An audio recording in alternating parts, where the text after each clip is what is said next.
कल हमने पढ़ा था डलहौजी के बारे में, है कि नहीं। तो डलहौजी के बारे में हमने कल पढ़ा। डलहौजी कब से कब तक था? डलहौजी था 1848 से लेके 56 तक, और 56 के फिर अगले साल रिवोल्ट ऑफ 1857 हो जाता है। फिर 57 यहाँ पे फिर 57 में क्या होता है? रिवोल्ट हो जाता है। रिवोल्ट होने के चलते इंडिया में अब चीज़ें बिल्कुल पहले जैसी नहीं रहेगी। अब उसके बाद 1857 में क्या होगा? रिवोल्ट होगा।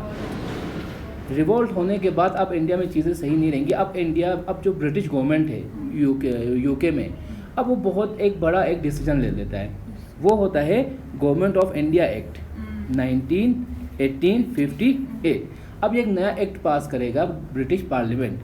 इस एक्ट के चलते जो ब्रिटिश पार्लियामेंट है वो इंडिया में जो ईस्ट इंडिया कंपनी है उसको बिल्कुल ख़त्म कर देगा, डिसॉल्व कर देगा।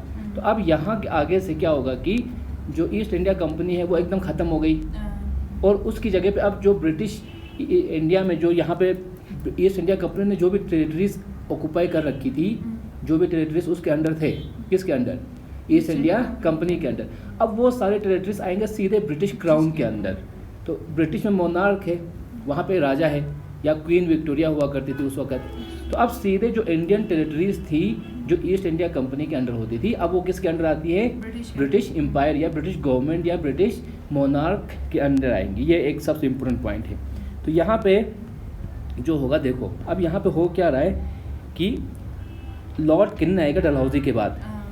लॉर्ड कैनिंग जब आएगा 56 में, तो उसके बाद वहाँ पे 57 में रिवॉल्ट ऑफ 1857 होगा। यहाँ पे मैंने लिखा है, यहाँ पे होगा, देखो सिपॉय म्यूटिनी।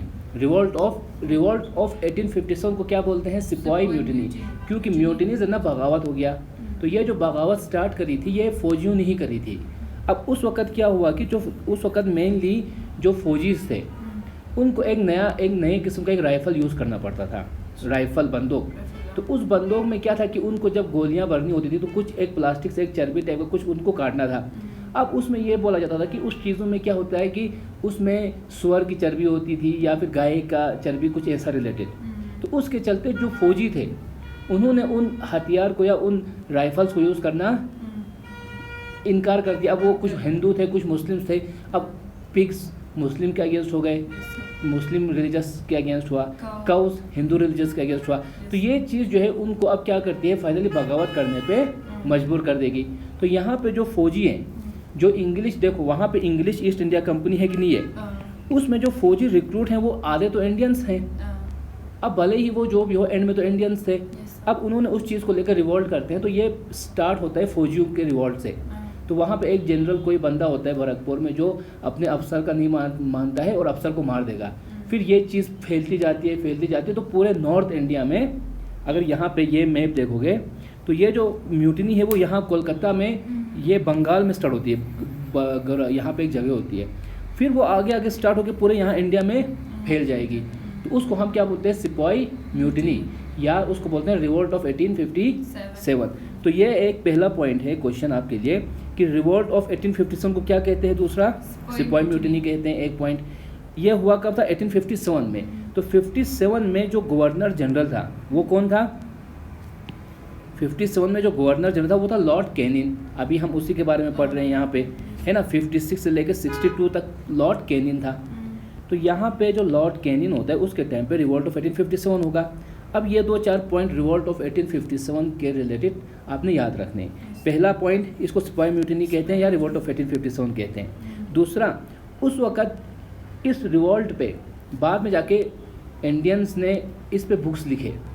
तो उसमें सबसे एक इम्पोर्टेंट होता है सवारकर का एक बुक आता है इंडियन वॉर ऑफ इंडिपेंडेंस। तो सवारकर एक बंदा होता है जो आगे जाके अराउंड 1905 या 1909 में वो ये कहता है कि ये जो सिपॉय म्यूटिनी थी या रिवोल्ट ऑफ 1857 था, ये क्या था? First war of independence. अब क्वेश्चन आता है इस तरह से, who called revolt of 1857 as first war of independence? Savarkar. ये क्वेश्चन आएगा, या क्वेश्चन आएगा इंडियन वॉर ऑफ इंडिपेंडेंस जो बुक था या 1857 के रिलेटेड, वो किसने लिखा था? सवारकर ने। और उसी समय दूसरा एक इंडियन पर्सनैलिटी होती है जो ये कहते हैं आर.सी. मजूमदार। वो ये कहता है कि जो 1857 रिवॉल्ट था, neither it was first war या neither it was war of, ना ये कोई फर्स्ट वॉर था या ना वॉर ऑफ इंडिपेंडेंस था। ये कुछ नहीं था, ये बस फौजियों ने बगावत किया था थोड़ा बहुत, अपने जो भी उनके मतलब डिमांड्स नहीं पूरे हो रहे थे तो उस रिलेटेड उन्होंने थोड़ी बगावत करी बस, और कुछ नहीं था। वहाँ पे कोई आज़ादी के रिलेटेड ऐसी कोई बात नहीं थी, उनको आज़ादी का कुछ पता ही नहीं था, बस ऐसे ही उस तरह से। तो आर.सी. मजूमदार ने कहा कि it's not a first war of independence, Savarkar ने कहा it is a first war of independence. किसके related? With respect to revolt of 1857। और उसी रिवोल्ट ऑफ 1857 के टाइम पे जो बहादुर शाह था मुग़ल एम्पायर का, वो एक पेंशनर के तौर पे रहता था दिल्ली में, तो उसको बाद में जो इंडियंस ने उसको डिक्लेयर किया as a emperor of Hindustan का एम्परर डिक्लेयर किया। और सारे जो उस वक्त हिंदू रूलर्स थे जो भी 1857 रिवोल्ट में पार्टिसिपेट कर रहे थे, वो शाह जफ़र के लीडरशिप के अंडर जो है लड़ने लगे। तो उसके बाद जब 1857 को सप्रेस करते हैं ये लोग, तो शाह जफ़र की पूरी फैमिली को मार देंगे दिल्ली में और इसको भगा देंगे रगून। यहाँ पे देखो, यहाँ से दिल्ली में ये रहता था, यहाँ पे फिर आपको रगून दिख रहा है म्यांमार में, तो उसको फिर यहाँ पे भगा देते हैं और फिर वो वहीं पे मर जाएगा। और इस तरह से 1857 में मुग़ल एम्पायर का खात्मा हो जाता है। तो उसके बाद से मुग़ल एम्पायर का कोई नामो निशान नहीं रहता। इस तरह से हो गए। तो सबसे इम्पोर्टेंट क्या था यहाँ पे? 1857 का रिवोल्ट, किसके टाइम पे? लॉर्ड कैनिंग के टाइम पे। उसी तरह यहाँ पे कल मैंने एक पॉइंट बताया था विडो रीमैरेज एक्ट का, मैंने कहा था डलहौजी, लेकिन एक्चुअल में ये किसके टाइम पे हुआ है? कैनिंग। तो 57 में डलहौजी के जाने के बाद कौन आया? कैनिंग। तो कैनिंग के टाइम पे ये 57 सही था, विडो रीमैरेज एक्ट 1856 सही था, लेकिन 56 में कैनिंग के टाइम पे होता है। तो ये पॉइंट को नोट करना, उस नोट्स में अपडेट कर लेना, ठीक है। कल मैंने उसको डलहौजी लिखा था, तो ये एक चीज़। और ईश्वर चंद्र विद्यासागर का कल हमने ऑलरेडी बताया था। उसी वक्त एक एक्ट पास होता है जनरल सर्विस इनलिस्टमेंट एक्ट। तो ये जनरल सर्विस इनलिस्टमेंट एक्ट जो है आगे जाके रीज़न बनता है रिवोल्ट ऑफ 1857 का, क्योंकि इस एक्ट के चलते क्या था कि अब जो भी सेना थे उसमें इंडियन ईस्ट इंडिया कंपनी में जो सेना थे उसमें इंडियंस भी थे। अब उनको जहाँ पे भी गवर्नमेंट बोले कि वहाँ पे जाना पड़ेगा, उनको मान के चलो यहाँ पे एक फौजी है, अब उसको किसी बॉर्डर में भेजा तो उनको सैलरी तो बढ़ानी पड़ेगी, उनको बाकी जो फैसिलिटीज है वो ज़्यादा देनी पड़ेगी। तो ऐसी कोई चीज़ नहीं होती है। तो इन शॉर्ट याद रखना है कि जनरल सर्विस इनलिस्टमेंट एक्ट कब आया? 56 में। किसके टाइम पे? कैनिंग के टाइम पे। और एक चीज़, डॉक्ट्रिन ऑफ लेव किसने लाया था? डलहौजी ने लाया था, 48 में लाया था। ये 48 1648, ये 15 है, ये 1848, सॉरी 16 भी कहा, 1848 है। तो डलहौजी ने जो डॉक्ट्रिन ऑफ लेव्स लाया था 48 में, जहाँ पे फर्स्ट कौन सी सतारा डिस्ट्रिक्ट उसने कैप्चर किया था अंडर डॉक्ट्रिन ऑफ लेव्स। तो उस डॉक्ट्रिन ऑफ लेव्स जो पॉलिसी थी उसको ख़त्म करता है कौन? कैनिंग। उसको विड्रॉ कर लेता है। जब वो गवर्नर जनरल ऑफ इंडिया बनेगा तो कैनिंग जो है इस डॉक्ट्रिन ऑफ लेव्स पॉलिसी को क्या करेगा? विथड्रॉ करेगा। उसके बाद यूनिवर्सिटीज़ एक्ट, कल मैंने पढ़ाया था 53 में, 1853 में वुड्स डिस्पेच आता है। वुड्स डिस्पेच आता है जो क्या बोलता है? Primary education, secondary education, tertiary higher education. Primary वाली एजुकेशन क्या? वर्निकुलर में, secondary education vernacular plus English, higher education किस में? इंग्लिश में। और उसी डिस्पेच में, वुड्स डिस्पेच में ये बोलता है कि यूनिवर्सिटीज़ इस्टेब्लिश कर लेनी चाहिए। तो उसी को आगे जाके 57 में इम्प्लीमेंट करती है गवर्नमेंट। तो 57 में कैनिंग के टाइम पे जो है यूनिवर्सिटीज़ एक्ट आएगा, जहाँ पे 3 यूनिवर्सिटीज़ बनेंगी, बंगाल में, बॉम्बे में और कलकत्ता में। ये किसके रिकमेंडेशन के बेसिस पे बनेंगी?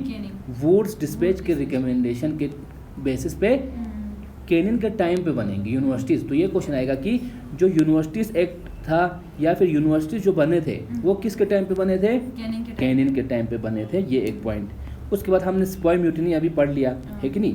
उसके बाद हाँ, सिपाही म्यूटिनी जब हो जाती है तो ये मेनली इसका जो सेंटर होता है ना, वो ये रीजन होता है, पटना वाला, ये वाला रीजन, उसका मेन सेंटर यूपी ये वाला रीजन होता है। उसके बाद जब उसी साल ये जो ब्रिटिशर्स हैं वो उस म्यूटिनी को या रिवोल्ट को सप्रेस करने में सक्सेसफुल होंगे, तो उसको सप्रेस करने के बाद यहाँ पे इलाहाबाद में वो एक हेडक्वार्टर बनाएंगे, एक मतलब इमरजेंसी हेडक्वार्टर भी कहाँ पे इस्टेब्लिश करेंगे? इलाहाबाद में एक इमरजेंसी हेडक्वार्टर इस्टेब्लिश करेंगे। ये एक पॉइंट आपने याद रखना है। उसके बाद ट्रांसफ़र ऑफ पावर। अब यहाँ पे देखो, गवर्नमेंट ऑफ इंडिया एक्ट 1858 आएगा। अब रिवोल्ट ऑफ 1857 हो गया, उसको सप्रेस कर लिया ब्रिटिशर्स ने। अब उसके रिस्पॉन्स में, उसके बाद जो है एक रिएक्शन में गवर्नमेंट ऑफ इंडिया एक्ट 1858 पास होने लगेगा। उस एक्ट को दूसरा नाम बोलते हैं गुड गवर्नेंस एक्ट। कल को पूछा जाएगा गुड गवर्नेंस एक्ट किसको कहते हैं? गवर्नमेंट ऑफ इंडिया एक्ट 1858 को गुड गवर्नेंस एक्ट कहेंगे। ये पॉइंट। उसमें सबसे जो बड़ी बात थी वो इंग्लिश ईस्ट इंडिया कंपनी को क्या होता है, एबॉलिश किया जाता है। और उस वक्त जो इंग्लिश ईस्ट इंडिया कंपनी है उसका जो टॉप लेवल पे जो दो बोर्ड हुआ करते थे, एक बोर्ड ऑफ कंट्रोल, एक कोड ऑफ डायरेक्टर्स। इसको बोर्ड ऑफ कंट्रोल, ये कोड ऑफ डायरेक्टर। ये जो बोर्ड ऑफ कंट्रोल है ये जो है एडमिनिस्ट्रेटिव जो एक्टिविटीज़ होती थी ईस्ट इंडिया कंपनी की उनको देखता था। ये जो कोड ऑफ डायरेक्टर्स है ये जो है इसका, ये जो है कोड ऑफ डायरेक्टर जो है ईस्ट इंडिया कंपनी का जो कमर्शियल एक्टिविटीज़, कमर्शियल, क्योंकि ट्रेड, ये एक पहले ट्रेड कंपनी थी, क्योंकि ये COD कोड ऑफ डायरेक्टर्स पहले से ही हुआ करते थे। जब east India company India I थी ट्रेड के लिए तभी उनका जो टॉप, जैसे कि में दासा कंपनी को, तो कंपनी के जो टॉप में बोर्ड ऑफ डायरेक्टर्स होते हैं कि नहीं, हर एक कंपनी के एक टॉप में बोर्ड होगा, एक CEO होगा, एक ये मतलब एक CEO योचिन, एक मान के चलो मैनेजर होगा, इसका मैनेजर, उसका मैनेजर से एक बोर्ड आएगा। तो उस तरह ये बोर्ड पहले से ही था। कब था? जब ईस्ट इंडिया कंपनी आई थी ट्रेड के लिए। उसके बाद जब वो इंडिया आने लगी थी तो इंडिया आने के बाद उन्होंने क्या किया, टेरिटरीज़ को कैप्चर करने लग गए। तो टेरिटरीज़ को कैप्चर करने के बाद उनको एडमिनिस्ट्रेटिव पावर भी मिल जाती है। तो फिर आगे जाके बोर्ड ऑफ कंट्रोल, ये बॉडी एक अलग बनती है। ये बनती है पिट्स इंडिया एक्ट के चलते। पिट्स इंडिया एक्ट हमने पढ़ा था। पिट्स इंडिया एक्ट कब हुआ था? 1784 में वॉरेन हेस्टिंग के टाइम पे ये एक्ट पास होता है। इस एक्ट के चलते एक नया बॉडी बनाते हैं, बोर्ड ऑफ कंट्रोल। ठीक है, 1784 में पिट्स इंडिया एक्ट आएगा। ये आएगा वॉरेन हेस्टिंग के टाइम पे। उस एक्ट ने ये बोर्ड ऑफ कंट्रोल बनाई होती है जो एडमिनिस्ट्रेटिव एक्टिविटीज़ को देखेगा ईस्ट इंडिया कंपनी के। अब जब 58 में ईस्ट इंडिया कंपनी को एबॉलिश करेंगे तो ये जो बोर्ड ऑफ डायरेक्टर्स है, court of directors and board of control है, इनको ख़त्म हो गए। अब इनके जो भी पावर्स थे वो एक नए ऑफिस को जाएंगे, इसको secretary of state for India. Secretary of state for India एक नया ऑफिस बनेगा। अभी तक हम क्या देख रहे थे कि पहले वहाँ पे गवर्नर ऑफ बंगाल था, उसको गवर्नर जनरल ऑफ बंगाल बनाया, फिर उसको गवर्नर जनरल ऑफ इंडिया किया गया। ठीक है, अभी ये एक्ट जो है, अभी वाला जो एक्ट है, यहाँ पे देखो new title, governor general of India को नया टाइटल देंगे वाइसरॉय। पहले हमारे पास था गवर्नर ऑफ बंगाल था, उसको गवर्नर जनरल ऑफ बंगाल किस एक्ट ने दिया था? 1773 रेगुलेटिंग एक्ट ने दिया था। उसके बाद इस गवर्नर जनरल ऑफ बंगाल को गवर्नर जनरल ऑफ इंडिया किस एक्ट ने दिया था? 1833 चार्टर एक्ट ने दिया था। फिर इस गवर्नर जनरल ऑफ इंडिया को नया टाइटल अब क्या मिलता है? वाइसरॉय। वाइसरॉय, तो ये वाइसरॉय टाइटल कौन देगा? 1858 गवर्नर ऑफ इंडिया एक्ट ये दे देगा। तो अब जो गवर्नर जनरल ऑफ इंडिया जो हम जानते थे अभी तक, अब यहाँ से आगे उसको क्या कहेंगे? वाइसरॉय कहेंगे। यहाँ से आगे उसका टाइटल क्या रहेगा? वाइसरॉय। ठीक है, फिर उसी तरह एक नया ऑफिस आएगा, secretary of state for India. तो यहाँ पे मैंने कहा जो ईस्ट इंडिया कंपनी जब खत्म होती है उनके जो बोर्ड ऑफ कंट्रोल और कोड ऑफ डायरेक्टर का जो पावर है अब वो किस को जाएगा? इस ऑफिस को जाएगा। तो ये नया ऑफिस सेक्रेटरी ऑफ स्टेट ये कब बनाया था जरना? 1858 एक्ट ने secretary of state for India का नया एक ऑफिस लाया। उस ऑफिस में ये एक बंदा है जो भी है सेक्रेटरी, उसको गाइड करने के लिए काउंसिल बनाई गई 15 मेंबर्स की, जो उसको गाइड करेगी, जिसमें ज़्यादा मेंबर्स वही होंगे जो इंडिया में रहे होंगे। तो इसमें एक कंडीशन आती है कि ये जो काउंसिल के जो मेंबर्स हैं वो लोग होंगे जो इंडिया में मान के चलो 10-15 साल से रह रहे हों, तभी जाके उनको आइडिया आएगा कि इंडिया में क्या हो रहा है, क्या चीज़ें चलती हैं, वो सब फिर जाके वो इसको जो है एडवाइस कर सकेंगे इस तरह से। तो first secretary of state for India कौन था? Lord Stanley. तो ये याद रखने क्वेश्चन आ सकता है कि फर्स्ट सेक्रेटरी ऑफ स्टेट कौन था? लॉर्ड, ये चीज़। और इसी तरह यहाँ पे एक वाइट म्यूटिनी। अब यहाँ पे देखो ईस्ट इंडिया कंपनी एबॉलिश हो गई। अब उस वक्त जो ब्रिटिश था यहाँ पे इंडिया में, ब्रिटिशर्स रूल कर रहे थे कि नहीं कर रहे थे? तो उसमें एक ब्रिटिश आर्मी हुआ करती थी। आर्मी में एक ब्रिटिश क्राउन के भी फौज थे और ब्रिटिश ईस्ट इंडिया कंपनी के भी आर्मी थी।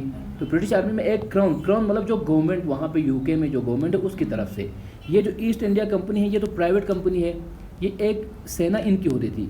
इस ईस्ट इंडिया कंपनी में अगर यहाँ पे हम देखें तो मैंने बोला ब्रिटिश आर्मी, अब मैं यहाँ पे लिखता हूँ ताकि यहाँ तो यहाँ पे है ब्रिटिश आर्मी है इंडिया में, है कि नहीं है? उसमें दो कंपोनेंट्स, एक तो जो क्राउन है, क्राउन की तरफ से होंगे, दूसरा होता है ईस्ट इंडिया कंपनी की तरफ से। अब ईस्ट इंडिया कंपनी में भी दो, एक तो अंग्रेज होंगे, इंग्लिश फौज होगी, एक तो लोकल होंगे, लोकल नेटिव्स।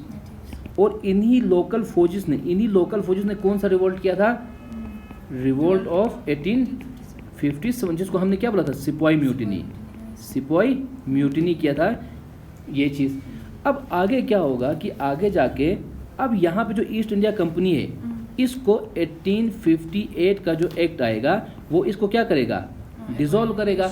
डिसॉल्व करते ही जो इसके साथ फौज थे, चलो इंडियन फौज तो अलग, अब ये जो अंग्रेज़ फौज थे वो एक किस्म की बगावत करने लगेंगे किसी रीज़न से। अब इनको जो बगावत करेंगे अंग्रेज़ फौज ईस्ट इंडिया कंपनी के डिसॉल्व होने के बाद, इनकी बहुत सारी डिमांड्स होती हैं। अब ये सीधे क्राउन के अंडर आएंगे कि नहीं आएंगे? क्योंकि ईस्ट इंडिया कंपनी तो ख़त्म हो जाती है, तो अब इंडिया किसके अंडर आएगा? क्राउन मतलब राजा के अंडर आएगा। तो ये लोग उसका कुछ डिमांडें होती हैं तो उससे एक म्यूटिनी करेंगे, यहाँ रिवोल्ट चौकसी बात पाया, तो उसको हम बोलते हैं वाइट म्यूटिनी। क्या बोलते हैं इसको? White mutiny. ये होता है 1859 में। तो ये क्वेश्चन आ सकता है कि वाइट म्यूटिनी कब हुई थी? 1859 में। वाइट म्यूटिनी किसने करी थी? जो ईस्ट इंडिया कंपनी के अंग्रेज़ जो सिपाही थे उन्होंने करी थी। और किसके टाइम पे करी थी? लॉर्ड कैनिन के टाइम पे करी थी। तो ये कुछ इंपॉर्टेंट पॉइंट्स है वाइट म्यूटिनी को लेके। तो यहाँ तक क्लियर है। और ये जो लोकल सेना थे सिपाही म्यूटिनी उन्होंने करी थी 57 में। ये क्लियर है पॉइंट? यहाँ तक ये पॉइंट हो गया हमारा, वाइसरॉय हो गया। फिर यहाँ पे हाँ एक और पॉइंट मैंने बोलना भूल गया। तो अभी तक हमने क्या पढ़ा? एक तो हमने पढ़ा वेलोर म्यूटिनी, जसपिंड गुंडा। वेलोर म्यूटिनी कब हुई थी? 1807 कुछ टाइम पे, जब जॉर्ज बार्लो था गवर्नर जनरल ऑफ बंगाल हुआ करता था तब। उसके बाद जो दूसरी म्यूटिनी हमने पढ़ी 1857 में, सिपाही म्यूटिनी जिसको हम रिवोल्ट ऑफ 1857 के नाम से भी जानते हैं। उस वक्त कौन था? डलहाउस। ये कैनिन के टाइम पे हुई थी। और अब यहाँ पे हमने तीसरी वाइट म्यूटिनी देखी। वाइट म्यूटिनी कब हुई थी? 1859 में। किसने करी थी? इंग्लिश आर्मी जो ईस्ट इंडिया कंपनी के थे उन्होंने करी थी। और उस वक्त जो गवर्नर, अब वाइसरॉय यहाँ पे हम बोलेंगे है ना। अब वाइसरॉय कौन था? लॉर्ड कैनिन जो है उस वक्त का वहाँ का वाइसरॉय था। ये 3 पॉइंट क्लियर हो गए सबको।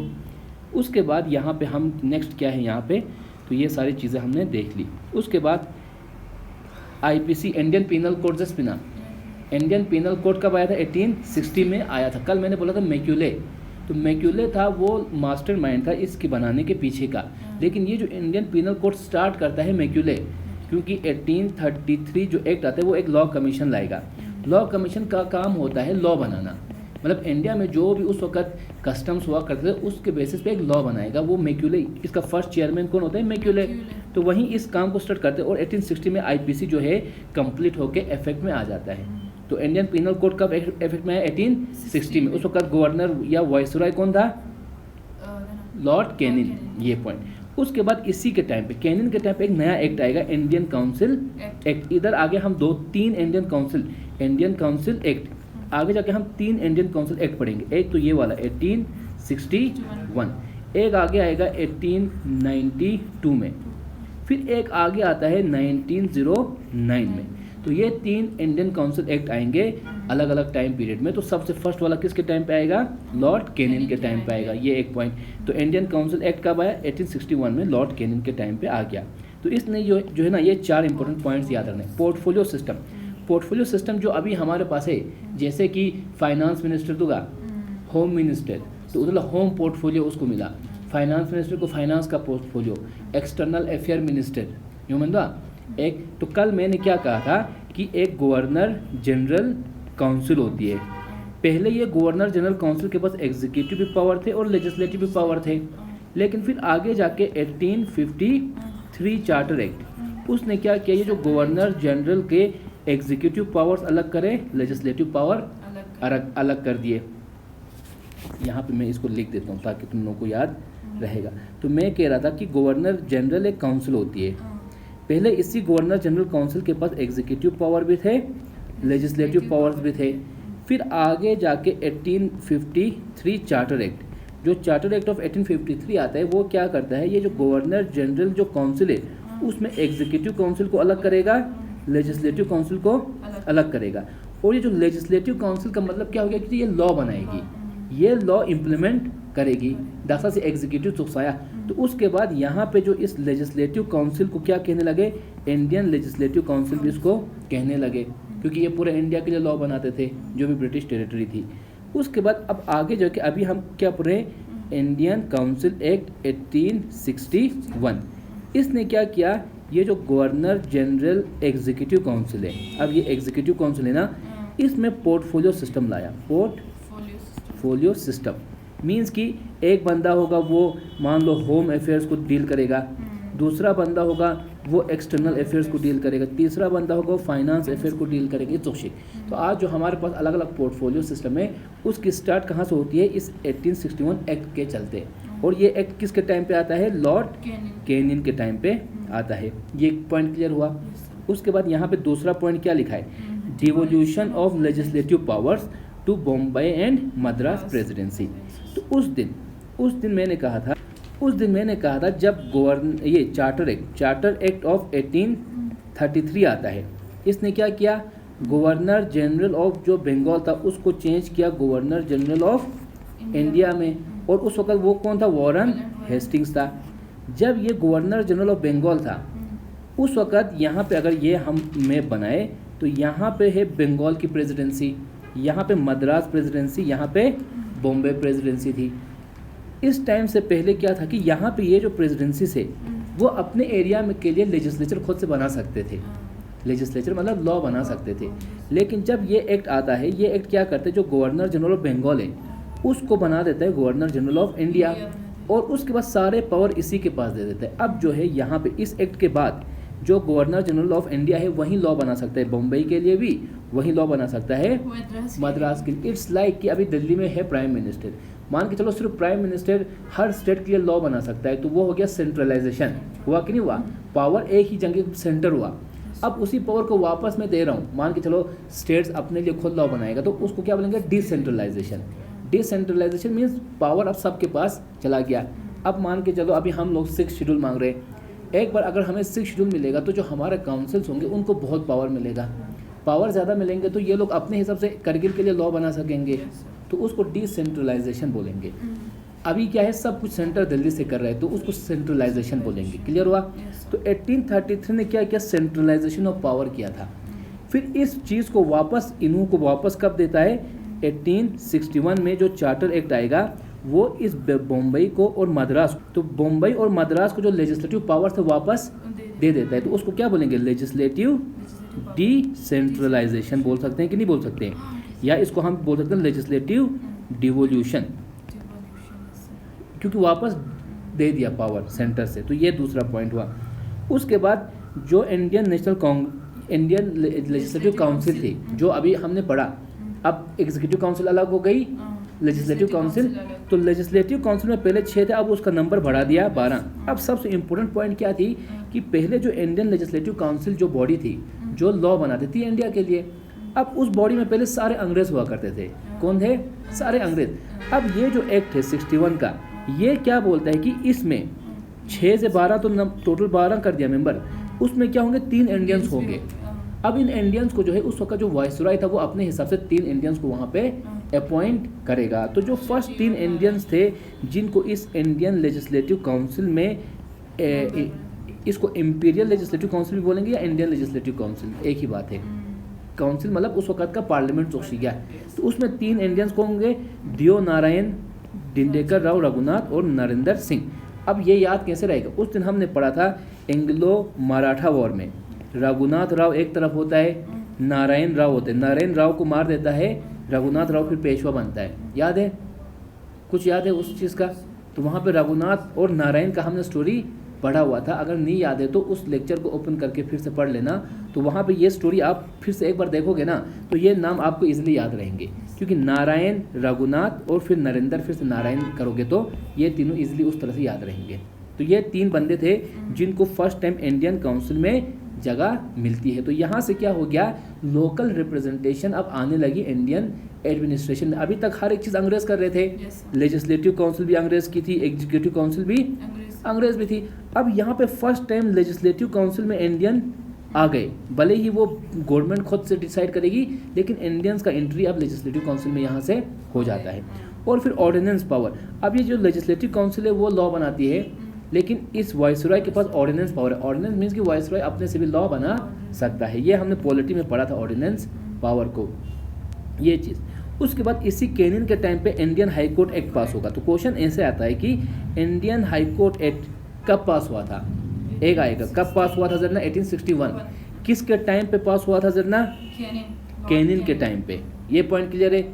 तो इंडियन हाई कोर्ट एक्ट पास होता है 1861 में, केनिन के टाइम में। उसके पास होने के 1-2 साल के बाद, अब केनिन के बाद शायद उसके बाद वो आएगा दूसरा एल्गिन आएगा, दूसरा कोई गवर्नर आएगा। उसके टाइम पे फिर 3 हाई कोर्ट्स आएंगे, Bombay high court, Calcutta high court और मद्रास हाई कोर्ट। और हमने उस दिन पढ़ा था एक टाइम पे, आपको याद है 17, यहाँ पे अगर मैं देखूँ 1773 रेगुलेटिंग एक्ट, जो 1773 रेगुलेटिंग एक्ट था उसने क्या किया था, एक सुप्रीम कोर्ट लाया था। कहाँ पे, कलकत्ता में लाया था कि नहीं लाया था, लाया था। उसके बाद आगे जाके कॉर्नवालिस आता है। कॉर्नवालिस जो है बहुत सारा जुडिशियल रिफॉर्म्स करता है। जुडिशियल रिफॉर्म्स, उसका एक जुडिशियल रिफॉर्म होता है सर्क्यूट कोर्ट्स लाता है, वो सर्क्यूट कोर्ट्स लाता है। उसमें एक दूसरा तो डिस्ट्रिक्ट कोर्ट्स लाता है, डिस्ट्रिक्ट कोर्ट्स भी लाते हैं। कौन लाता है, ये कॉर्नवालिस। फिर आगे जाके ये जो सर्क्यूट कोर्ट्स है इनको एबॉलिश करता है विलियम बेंटिंग। जब विलियम बेंटिंग आएगा, ये हमने पढ़ा हुआ है उस पहले क्लासेस में, तो आपको उधर एक बार फिर से पढ़ोगे तो विलियम बेंटिंग जब आएगा तो ये सर्क्यूट कोर्ट्स जो है उनको एबॉलिश करेगा, एबॉलिश करेगा सर्क्यूट कोर्ट्स को। यहाँ तक क्लियर है पॉइंट। फिर आगे जाके अब हम कहाँ पे आएंगे, 1861 में, जहाँ पे इंडियन हाई कोर्ट एक्ट पास होगा। उसके चलते क्या होगा कि 3 अलग अलग हाई कोर्ट्स बनेंगे। 3 प्रेसिडेंसी से, तो हर एक प्रेसिडेंसी में एक एक हाई कोर्ट आएगा। और जो हाई कोर्ट जो कलकत्ता में जो सुप्रीम कोर्ट एक था वो एबॉलिश होगा यहाँ से। ठीक है ये पॉइंट। तो इंडियन हाई कोर्ट एक्ट कब आया था, उसमें क्वेश्चन आएगा। तो यहाँ पे इंडियन हाई कोर्ट कब आया था, और ये तो ये चीज़ें देखना है। यहाँ पे फिर तीनों प्रेसिडेंसी में एक एक हाई कोर्ट आ जाएगा, ये पॉइंट। उसके बाद नेक्स्ट गवर्नर होता है एल्गिन वन। एल्गिन फर्स्ट के टाइम पे एक ही पॉइंट मेंशन होता है बुक्स में, वो है कि सप्रेशन ऑफ वहाबी मूवमेंट। अब यहाँ पे हम 1860s में पहुँचे हैं, ठीक है। और अगर हम देखें तो 1857 में क्या हुआ था, रिवोल्ट हुआ था। तो ये पता चलता है कि बाद में जाके कि जो 1857 का रिवोल्ट था उसमें ज़्यादा रोल था वहाबीज़ का। वहाबीज़ का बहुत इंपॉर्टेंट रोल होता है उस मोमेंट में, रिवोल्ट में। तो फिर जब आगे ये चीज़ें क्लियर होने लगती हैं तो ये जो 1867 में, ये जो 62 और 63 में एल्गिन वन आएगा, ये क्या करेगा, जो वहाबी मूवमेंट जो फैल रही थी उसको सप्रेस करेगा कम्प्लीटली। तो क्वेश्चन यूँ आता है कि ये जो वहाबी मूवमेंट है उसको किसने सप्रेस किया था, ये क्वेश्चन आ सकता है। उसके बाद इसमें ज़्यादा कुछ है नहीं। फिर नेक्स्ट लॉरेंस आएगा, जॉन लॉरेंस। एक्चुअली यहाँ पे 2 भाई होते हैं, एक जॉन लॉरेंस, एक हेनरी लॉरेंस। हेनरी लॉरेंस जो भाई होता है उसको मार देते हैं ड्यूरिंग रिवोल्ट ऑफ 1857 में, उसको मार दिया जाता है। तो ये दूसरा भाई है जॉन लॉरेंस, कंफ्यूज नहीं होना है, ठीक है। तो हेनरी लॉरेंस और जॉन, तो यहाँ पे John Lawrence next governor general viceroy बनेगा 63 से 69 के बीच में। अब इसके टाइम पे कल हमने पढ़ा था, जैसे कि यहाँ पे आ जाओ मैप में, यहाँ पे मैप है, कल हमने पढ़ा था यहाँ पे है दिल्ली, यहाँ पे है बंगाल में गवर्नर जनरल। तो किस गवर्नर जनरल के टाइम पे इंडो नेपाल वॉर हुआ था, कल हमने पढ़ा था, वो हुआ था लॉर्ड हेस्टिंग्स के टाइम पे। हेस्टिंग ने यहाँ पे, लॉर्ड हेस्टिंग के टाइम पे इंडो नेपाल वॉर हुआ था। फिर आगे जाके यहाँ पे भूटान है, तो एंग्लो भूटान वॉर होता है किसके टाइम पे, लॉर्ड जॉन लॉरेंस के टाइम पे। यहाँ पे तो नेपाल का लॉर्ड हेस्टिंग के टाइम पे, भूटान का लॉर्ड जॉन लॉरेंस के टाइम पे। यहाँ पे ये एक पॉइंट याद रखना है कि एंग्लो भूटान वॉर किसके टाइम पे हुआ था, जॉन लॉरेंस के टाइम पे। ये पॉइंट क्लियर हुआ। सेकंड जो मैंने अभी ऊपर कहा था 1861 में इंडियन हाई कोर्ट एक्ट पास हुआ कि नहीं हुआ था, वो एक्ट इम्प्लीमेंट हो जाएगा 1865 में। और 1865 में आपको कलकत्ता, बॉम्बे, मद्रास में 3 हाई कोर्ट्स देखने को मिलेंगे। और उस वक्त जो सुप्रीम कोर्ट था कलकत्ता में उसको एबॉलिश किया जाता है। ये पॉइंट क्लियर हुआ। और उसी दौरान फिर 1866 में इलाहाबाद हाई कोर्ट भी आ जाता है। मैंने कहा था रिवोल्ट ऑफ 1857 के बाद इलाहाबाद जो है एक मिलिट्री हेडक्वार्टर या इमरजेंसी हेडक्वार्टर बनाते हैं। एक्चुअल में जो ब्रिटिश का हेडक्वार्टर कहाँ पे है, कोलकाता में। तो इलाहाबाद को एक इमरजेंसी हेडक्वार्टर बनाते हैं रिवोल्ट 1857 के बाद। फिर यहाँ पे 1866 में इलाहाबाद हाई कोर्ट आएगा। तो क्वेश्चन आ सकता है इलाहाबाद हाई कोर्ट कब बना था? 1866 में। किसके टाइम पे बना था? जॉन लॉरेंस में। ये पॉइंट। दूसरा आता है इंडियन हाई कोर्ट एक्ट कब पास हुआ था? 61 में, कैनिन के टाइम पे। लेकिन जो हाई कोर्ट्स बनने हैं वो आगे जाके 65 में लॉरेंस के टाइम पे बनेंगे। ये पॉइंट। फिर ये जो जॉन लॉरेंस है इसको कहा जाता है सेवियर ऑफ पंजाब, क्योंकि हमने कल पढ़ा था कि फर्स्ट एंग्लो पंजाब वॉर होता है कि नहीं होता है। उसके बाद सेकेंड एंग्लो पंजाब वॉर में डलहौजी जो है पंजाब को कैप्चर करेगा। कैप्चर करने के बाद जो पंजाब का रीजन है उसको डिक्लेयर किया जाता है एक चीफ कमिश्नर प्रोविंस, मतलब कि दसंगाती यूटी होता। तो ये एक यूटी है। यूटी होने के चलते यहाँ पे गवर्नमेंट एक लेफ्टिनेंट गवर्नर को अपॉइंट करके अब वो यहाँ पे राज चलाएगा। उसी तरह जब यहाँ पे बंगाल में गवर्नर है, जब उन्होंने यहाँ पे पंजाब को कैप्चर किया तो इसको डिक्लेयर किया एक चीफ कमिश्नर प्रोविंस, एक यूचिन प्रोविंस मतलब आज का स्टेट्स टाइप का। तो एक अभी हमारे पास क्या है, एक स्टेट्स होते हैं, एक यूटीज होते हैं। तो उस वक्त स्टेट्स को बोला जाता था प्रोविंसेस, लेकिन जो यूटी टाइप के होते थे उनको बोलते थे चीफ कमिश्नर प्रोविंस। तो इनका एक चीफ कमिश्नर हुआ करता था। क्लियर है ना उधर ही पॉइंट से। तो जब डलहौजी ने पंजाब को कैप्चर किया तो ये जो जॉन लॉरेंस नहीं है, उस वक्त जॉन लॉरेंस को यहाँ पंजाब का चीफ कमिश्नर बना के भेजा था। और इस जॉन लॉरेंस ने फिर पंजाब में बहुत सारे अच्छे काम किए होंगे, तो उसके चलते बाद में उसको क्या टाइटल मिलता है? Saviour of Punjab. तो सेवियर ऑफ पंजाब किसको टाइटल दिया था? जॉन लॉरेंस को, जो चीफ कमिश्नर ऑफ पंजाब रहता है ड्यूरिंग 1845-46 के टाइम पे, जब डलहौजी ने पंजाब को कैप्चर किया होता है यहाँ तक। और इसी के टाइम पे शिमला जो है सेकंड कैपिटल या समर कैपिटल बनती है ब्रिटिश एम्पायर की। उस वक्त जो ब्रिटिश एम्पायर था उसका कैपिटल क्या था? कलकत्ता। फोर्ट विलियम कलकत्ता उनका कैपिटल है यहाँ पे। लेकिन इसके टाइम पे जो है शिमला जो है वो समर कैपिटल बनती है। जैसे कि हमारा जम्मू कश्मीर जब स्टेट था, कश्मीर श्रीनगर समर कैपिटल थी, जम्मू विंटर कैपिटल थी।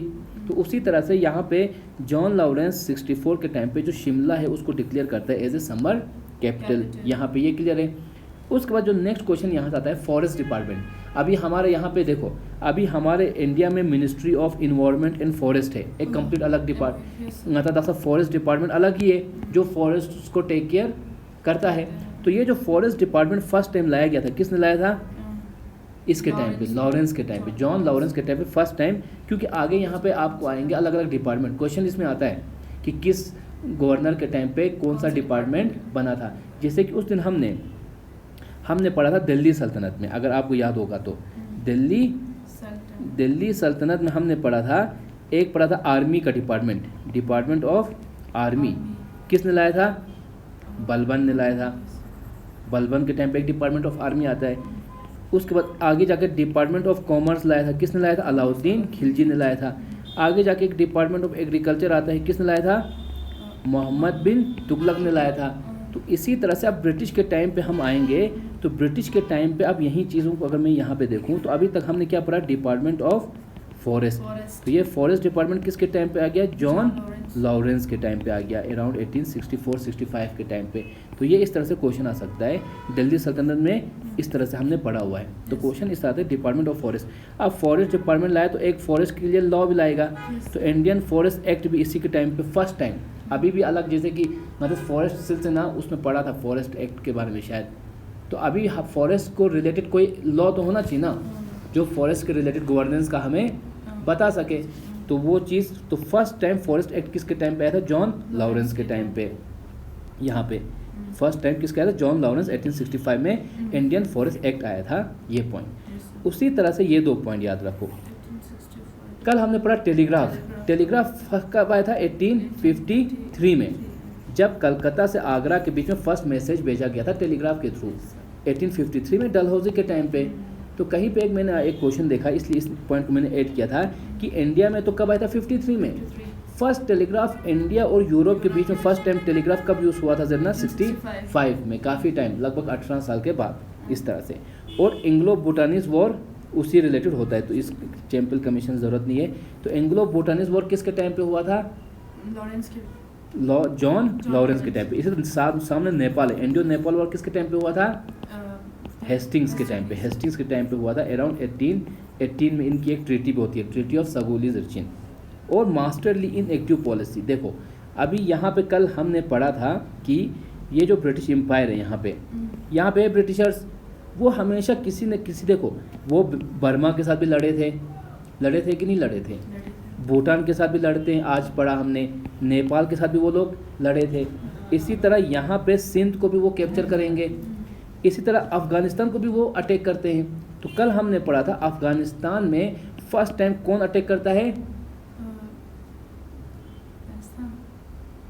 अफ़गानिस्तान को first time India Anglo Afghan war, 2 Anglo Afghan war होते हैं। तो फर्स्ट एंग्लो अफ़गान वॉर कौन करता है? ऑकलैंड, लॉर्ड ऑकलैंड के टाइम पे अराउंड 1838, ये पढ़ा होगा, उसमें बुक्स में लिखा हुआ, नोट्स में देख लेना। तो फर्स्ट अफ़गान के रिलेटेड ऑकलैंड जो है, ऑकलैंड गवर्नर जनरल होता है जब उसके टाइम पे होता है 4038 में। हमने ट्राईपार्टाइट ट्रीटी भी पढ़ा था अफ़गान, पंजाब और ब्रिटिशर्स के बीच में। सिद्धू का नोट सीखा, tripartite treaty, Auckland, Lord Auckland है ना, वही चीज़ें। तो यहाँ पे जब जॉन लॉरेंस जब यहाँ पे होता है तो वो बंगाल अफ़गानिस्तान को लेकर एक पॉलिसी अडॉप्ट करते हैं, उसको बोलते हैं नॉन इंटरफेरेंस पॉलिसी या इनएक्टिव पॉलिसी। मीन्स कि वो कभी भी इन लोगों को यहाँ पे इंटरफेयर करने का कोशिश नहीं करेगा, वो इन चीज़ों पे इंटरफेयर ही नहीं करते। तो ये क्वेश्चन आता है कहीं पे कि मास्टरली इनएक्टिव पॉलिसी, इनएक्टिव मतलब पूछो सो मतलब एक्टिव में क्या इनएक्टिव, तो अफगानिस्तान के रिलेटेड नॉट इंटरवेंशन नहीं करने का पॉलिसी किसने लाया था? जॉन लॉरेंस ने। तो ये पॉइंट याद रखना।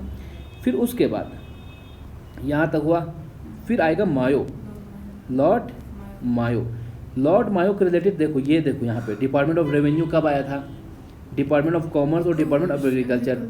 तो ये 3 डिपार्टमेंट किसके टाइम पे आए थे? मायो के। डिपार्टमेंट ऑफ फॉरेस्ट किसके टाइम पे आया था? जॉन लॉरेंस के टाइम पे। वो तो क्वेश्चन होची। फिर आता है सेंसेक्स, देखो तसा सेंसेक्स बात है, इंडिया का पॉपुलेशन इतना बिलियन है फिलहाल नजरे, तो हर 10-10 साल के बाद सेंसेक्स होता है कि नहीं होता है छात्र? तो लास्ट जो सेंसेक्स हुआ था दासंगाती करगिल से पॉपुलेशन जो इतना मेल है इतना फीमेल है जरबना उदुम संगाता करना पता छात्र सेंसेक्स से, तो वो हर 10 साल के बाद होता था। तो लास्ट जो इंडिया में सेंसेक्स हुआ था वो हुआ था 2011 में, फिर नेक्स्ट होना चाहिए था 2021 में, लेकिन बीच में कोविड-19 आया, उसके चलते इसके चलते अभी वो 2021 वाला सेंसेक्स पब्लिश नहीं हुआ है। तो लास्ट हमारे पास सेंसेक्स कौन सा है? 2011। तो इसी हिसाब से तो सीटें बढ़ती हैं, मान के चलो दाखसा पॉलिटिकल सिर्फ बिना यूपी पॉपुलेशन सबसे खिमो छाना खुआ सीट खिमो सोम, दी का पॉपुलेशन कम छाना सीट कम सोम देख रहा। दूसरा हमने पढ़ा था, मान के चलो ये एक स्टेट है, अब स्टेट को इस तरह डिवाइड करना है कॉन्स्टिट्यूंसीज में, तो कॉन्स्टिट्यूंसीज में जब डिवाइड करेगा तो पॉपुलेशन पूरा मेंटेन जा पाओगे। तो सेंसस का हर जगह काम होता है कि नहीं? तो अब ये जो सेंसेक्स है जो हम आज देख रहे हैं, वो चीज़ फर्स्ट टाइम कब आई थी जरना?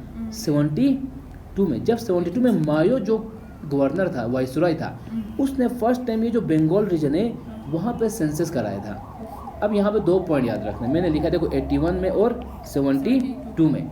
जब 1872 में मायो ने फर्स्ट टाइम सेंसेक्स लाया था, तो फर्स्ट टाइम सेंसस कब आया था जरना? 1872। किसके टाइम पे? लॉर्ड मायो के टाइम पे। लेकिन ये जो था ये एक ट्रायल बेसिस था, ट्रायल मतलब जस्ट टेस्ट बचा। उसने सिर्फ ये बंगाल का जो रीजन था यहाँ पे थोड़ा बहुत वहाँ पे उन्होंने सेंसस करना किया, लेकिन जो फुल फ्लेज उस वक्त ये पूरा ब्रिटिश इंडिया का यहाँ सब जगह उनकी पॉपुलेशन थी, उनका कंट्रोल था कि नहीं? तो पूरे ब्रिटिश टेरिटरीज में फर्स्ट टाइम सेंसस होता है 81 में। किसके टाइम पे? तो दी कता सुधा इंटायर कंट्री ता सुगा या सिंक्रोनाइज मतलब सब जगह, तो सब जगह पे सेंसस कब हुआ था? 81 में। किसके टाइम पे? लॉर्ड रिपन के टाइम पे। लेकिन ट्रायल बेस पे फर्स्ट टाइम सेंसस कब हुआ था जरना? तो कल को क्वेश्चन न्यू आएगा, फर्स्ट टाइम सेंसस कब हुआ था जरना? 1872 में मायो के टाइम पे। लेकिन फुल सिंक्रोनाइज्ड सेंसस कब हुआ था जरना? 81 में रिपन के टाइम पे। ये क्लियर है यहाँ तक? Very good. उसके बाद आता है स्टेटिस्टिकल सर्वे ऑफ इंडिया। दाखसांग आते जीडीपी इतना है, हमारा इकोनॉमी इतना है, इन्फ्लेशन इतना है, अनएम्प्लॉयमेंट इतना है, जरिंग आते डाटा कलेक्शन द्वा ये मान दाखसांग आता जीडीपी मान के चलो ये है जरिंग, इन्फ्लेशन है ये है जरिंग आता, इकोनॉमी जब हम पढ़ेंगे तो वहाँ पे ये चीज़ें आएंगी। अभी हमारे पास एक मिनिस्ट्री है, मिनिस्ट्री ऑफ स्टेटिस्टिक्स, पूरा एक मिनिस्ट्री है। तो ये जो ऑफिस आया था फर्स्ट टाइम स्टेटिस्टिक्स को रिलेटेड कि चिप पॉपुलेशन से हम तो मतलब बेड बकरियाँ कितना है, ये क्या है, वो स्टेटिस्टिक्स होता है। तो ये जो स्टेटिस्टिक्स का डिपार्टमेंट था वो कब आया था? मायो के टाइम पे लाया था। ये एक पॉइंट हुआ। उसके बाद यहाँ डिसेंट्रलाइजेशन मतलब क्या हुआ, पावर को नीचे लेवल को दे देना। मान के चलो अभी हमारे गवर्नर साहब ने बहुत सारे पावर अगर हिल काउंसिल को दे दिया तो वो डिसेंट्रलाइज हुआ। अगर हिल काउंसिल के पावर्स को उसने खुद अपने लिए रखा तो वो क्या हो गया, सेंट्रलाइजेशन। वो तो पॉइंट क्लियर हुआ। तो सेंट्रलाइजेशन मीन्स कि पावर ऊपर जा रहा है, डिसेंट्रलाइजेशन मीन्स पावर नीचे आ रहा है। तो यहाँ पे हो रहा है फाइनेंशियल डिसेंट्रलाइजेशन। मतलब हो गया, पहले देखो यहाँ पे अगर हम यहाँ पे इधर आते हैं, यहाँ पे अगर आप देखते हो ये ब्रिटिश इंडिया है, ब्रिटिश इंडिया है।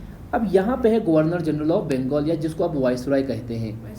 अब यहाँ पे बंगाल प्रेसिडेंसी है, यहाँ पे मद्रास प्रेसिडेंसी है। तो ये प्रोविंसेस कह सकते हैं हम, एक province Bengal province, Madras province या बॉम्बे प्रोविंस। तो जब सारे पावर इसी के पास होंगे, यहाँ पे जो गवर्नर जनरल ऑफ इंडिया है जिसको अब हम क्या बोलते हैं, वाइसरॉय। तो वाइसरॉय के टाइम पे यहाँ पे बंगाल प्रेसिडेंसी है, यहाँ बॉम्बे प्रेसिडेंसी है और यहाँ मद्रास प्रेसिडेंसी है कि नहीं है। और इसी तरह इनका अपना, जैसे कि दक्षिण स्टेट होता, स्टेट चीफ मिनिस्टर होता, मान लो एक स्टेट का चीफ मिनिस्टर, दूसरे स्टेट का चीफ मिनिस्टर, तीसरे स्टेट का चीफ मिनिस्टर है, और इन सब के ऊपर कौन रहता है, प्राइम मिनिस्टर। तो उसी तरह का इसका एक अपना गवर्नर होगा, इसका एक अपना गवर्नर होगा, इसका एक अपना, इन सब के ऊपर कौन होगा, गवर्नर जनरल या वाइसरॉय। तो डिसेंट्रलाइजेशन मीन्स सेंट्रलाइजेशन हो गया, सारे पावर इसके पास हो, वो हो गया सेंट्रलाइजेशन। डिसेंट्रलाइजेशन मीन्स पावर इनको अपने रीजन के लिए, इनके पास अपना पावर है, इनके पास अपना पावर है, इनके पास, तो उसको डिसेंट्रलाइजेशन दर्शन दे। तो यहाँ पे अब हम पढ़ेंगे, पहला क्या है, फाइनेंशियल अभी हमने पढ़ा इंडियन काउंसिल एक्ट ने क्या किया, लेजिस्लेटिव डिसेंट्रलाइजेशन, बस। तो यहाँ पे उस वक्त क्या हुआ, जो इंडियन काउंसिल एक्ट था, इंडियन काउंसिल एक्ट ऑफ 1861 ने, उसने मद्रास प्रेसिडेंसी और बॉम्बे प्रेसिडेंसी को लॉ बनाने की पावर वापस दे दी थी। तो उसको बोलेंगे लेजिस्लेटिव डिसेंट्रलाइजेशन।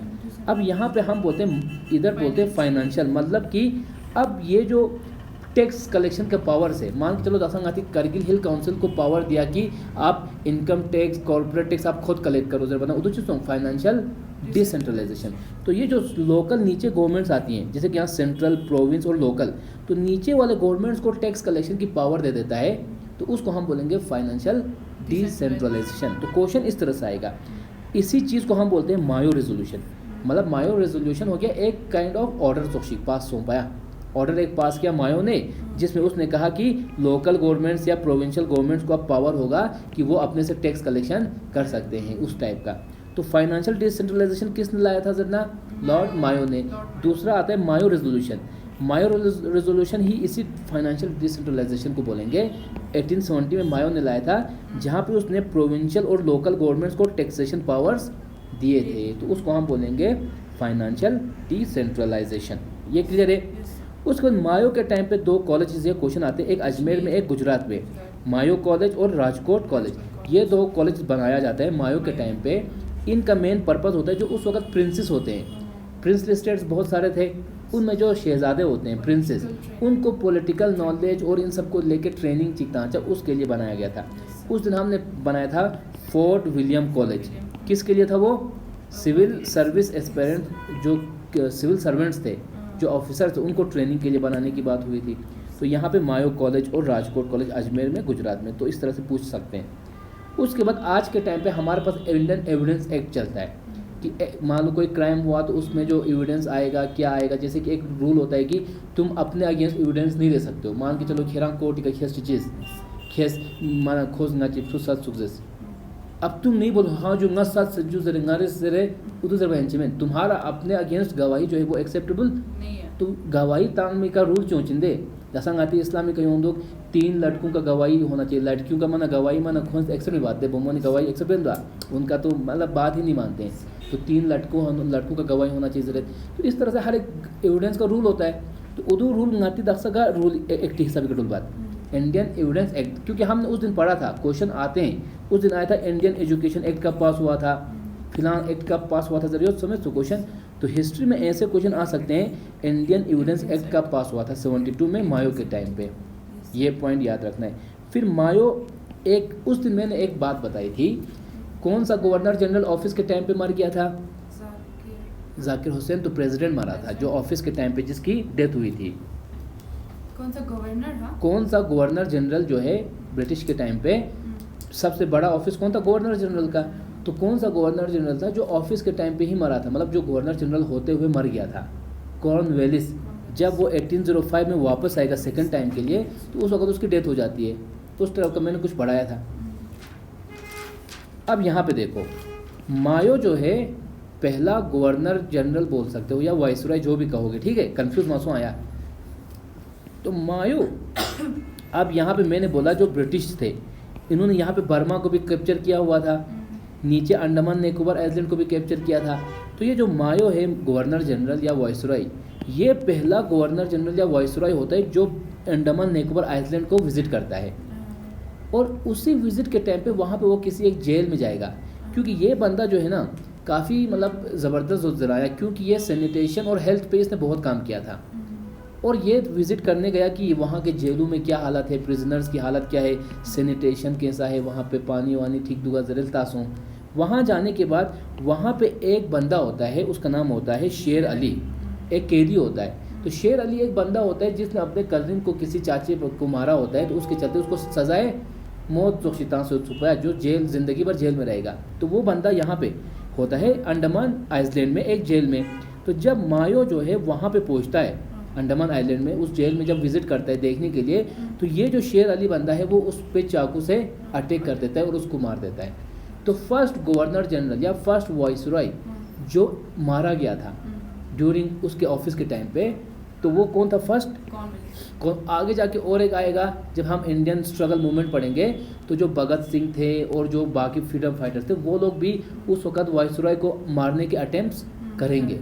लेकिन यहाँ पे फर्स्ट टाइम मायो होता है जिसको एसेसिनेट जर्चिनिया सतपा, एसेसिनेशन मतलब सच्चा एक पोसोंग शीख है ना, जब नॉर्मल शी ना कर तो चीज़ अजिन डाइट एसेसिनेटेड जर्चिन, जब किसी ने तुमको मार दिया, ठीक है ना, तो उधर जर्चिन एसेसिनेशन।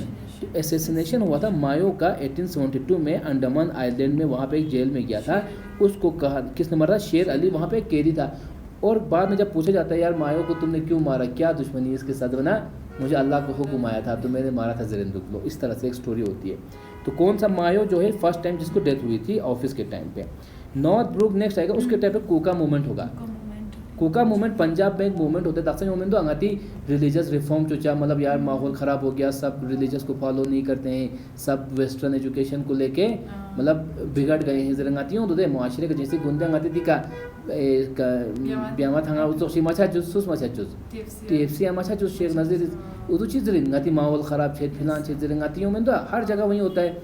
इस तरह पंजाब में भी एक मतलब फीलिंग होता है कि वहाँ पे जो पंजाबीज थे वो सिखिज़म को फॉलो नहीं करें, भटक गए हिजर बना।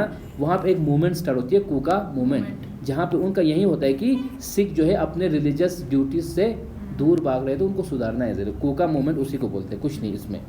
फिर यहाँ पे कुछ है क्या, लास्ट यही 2 पॉइंट है, आर्या समाज और अलीगढ़ मुस्लिम ये मूवमेंट, ये 2 पॉइंट। इसको नेटिव मैरिज एक्ट होता है, पास होता है। अब जो नेटिव मैरिजेस होती थी लोकली, उनको गवर्नमेंट अब ऑफिशियल रिकॉग्निशन था। दासा में आती शादी बना अच्छी बात सोचा दे कोर्ट का सोच से दिन चुचा वही टाइप का, तो वो स्टार्ट होते हैं नेटिव मैरिज एक्ट के थ्रू।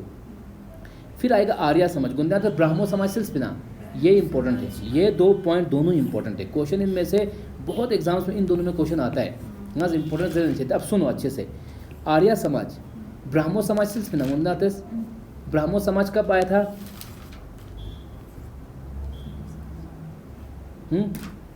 ब्राह्मो समाज गुंदा आते से विलियम बेंटिंग के टाइम सती ये वो है जरा सिलसिल, तो ब्राह्मो समाज उसमें पढ़ा था 18 तो ये पॉइंट अच्छे से सुनो क्योंकि यहाँ से क्वेश्चन आते हैं, इसलिए मैं इसको बता रहा हूँ। 1828 में ब्राह्मो सभा आता है, SABHA, किसने लाता है? राजा राम मोहन रॉय लाता है। इसके बाद इस ब्राह्मो सभा को 1830 में इसको रीनेम कर देंगे ब्राह्मो समाज, ब्राह्मो समाज। तो ब्राह्मो समाज कब आया था? 1828 में आया था। किसने लाया था? राजा राम मोहन रॉय ने। और उस वक्त जो गवर्नर जनरल ऑफ बंगाल था वो कौन था? विलियम बेंटिंग था। ये 3 पॉइंट याद रखो। उसी तरह एक बहुत इंपॉर्टेंट रिलीजियस रिफॉर्म आएगा 1875 में। कौन सा होता है वो? आर्या समाज। क्या होता है? आर्या। और ये कहाँ पे आता है? ये बंगाल में आता है। ये कहाँ पे बनता है? बंगाल में। क्लियर सो आदि पॉइंट। अब यहाँ पे देखो, इसी तरह ब्राह्मो समाज को हमने देखा, ब्राह्मो समाज कब आया था? 1828 में राजा राम मोहन ने लाया था बंगाल में। फिर आगे जाके 2 साल के बाद उसको रीनेम करते हैं ब्राह्मो समाज को लेके। इसी तरह 1875 में एक आता है आर्या समाज, चियोचिन आर्या समाज। इसको लाता है पंडित दयानंद सरस्वती, पंडित दयानंद सरस्वती। और ये आता है बॉम्बे में। ये कहाँ पे स्टार्ट होता है? बॉम्बे में 1875 में। उस वक्त जो वाइसरॉय या गवर्नर जनरल ऑफ इंडिया, उस वक्त वाइसरॉय कौन होता है? ब्रूक, नॉर्थ ब्रूक, यहाँ पे लिखा है नॉर्थ ब्रूक, नॉर्थ ब्रूक यहाँ पे लिखा हूँ मैं, नॉर्थ ब्रूक, ये देखो नॉर्थ ब्रूक। तो ये वाइसरॉय होता है। तो ये 2 पॉइंट क्लियर हुआ, आर्या समाज और ये दोनों इंपॉर्टेंट है। 3 समाज इंपॉर्टेंट है, आर्या समाज, ब्राह्मो समाज और रामा कृष्णा मिशन रहे हो अपना। स्वामी विवेकानंद छोड़ बिना स्वामी, हाँ। तो आगे जाके हम पढ़ेंगे 1897 में रामा कृष्णा मिशन आएगा। रामा कृष्णा मिशन कब आता है? 1897। कौन लाता है? स्वामी विवेकानंदा, स्वामी विवेकानंदा लाएगा रामा कृष्णा मिशन 1897 में। उससे पहले पंडित दयानंद सरस्वती वो लाएगा आर्या समाज 75 में बॉम्बे में लाएगा। उस वक्त जो गवर्नर जनरल होता है वो नॉर्थ ब्रूक होता है, वो याद रहेगा। तो ये 3 पॉइंट इंपॉर्टेंट है यार, ब्राह्मो समाज, आर्या समाज ना, Rama Krishna mission. The point clear हुआ। और एक इम्पोर्टेंट मुस्लिम्स में एक इम्पोर्टेंट पॉइंट होता है, तथा अलीगढ़ मुस्लिम यूनिवर्सिटी पता होता किसने बनाया था वो यूनिवर्सिटी को? वो क्वेश्चन आता है। ये देखो इसी टाइम पे 1875 में एक बहुत बड़ा मुस्लिम एक बंदा होता है या पर्सनैलिटी होती है, सर सैयद अहमद खान। सर सैयद अहमद खान, हाँ, सर सैयद अहमद खान। सर सैयद अहमद खान जो है वो एक नया मूवमेंट स्टार्ट करते हैं मुस्लिम्स को अवेक करने के लिए। उसको बोलते हैं हम अलीगढ़ मूवमेंट। चिजरचिन अलीगढ़। तो अलीगढ़ मूवमेंट किसने फाउंड किया था या किसने स्टार्ट किया था जरना? सर सैयद अहमद खान ने। कब किया था? 1875 में। और मुस्लिम्स को एजुकेशन में मतलब उनको क्या जरचिन मतलब एजुकेशन के लिए एक यूनिवर्सिटी बनाएगा। उसको हम बोलेंगे Mohammedan Anglo oriental college. Mohammedan Anglo oriental college बनाता है 1875 में, जो आज हम किस नाम से जानते हैं उस कॉलेज को? अलीगढ़ मुस्लिम यूनिवर्सिटी। तो ये कब आई थी अलीगढ़ मुस्लिम यूनिवर्सिटी? 1875 में। सर सैयद अहमद खान ने लाया था। उस वक्त उसने अलीगढ़ मूवमेंट स्टार्ट किया था। और मोहम्मदन एंग्लो ओरिएंटल कॉलेज 1875 में अलीगढ़। इसमें से क्वेश्चन आएगा। तो ये जो 4 पॉइंट मंगल मदरसा, अलीगढ़ मूवमेंट, एक रामा कृष्णा मिशन विवेकानंदा ने, आर्या समाज पंडित दयानंद सरस्वती ने, और यहाँ पे ब्राह्मो समाज। ये 4 पॉइंट आप अच्छे से नोट्स बना लेना, ठीक है ना? कि अपना लेक्चर या उधर अच्छे से इन पॉइंट्स को नोट्स बनाओ। तो इस तरह से ये चीज़, तो यही चीज़ यहाँ पे मैंने लिखा है कि आर्या समाज 1875 में आता है। पंडित दयानंद सरस्वती कहाँ पे लाएगा? वो बम्बई में।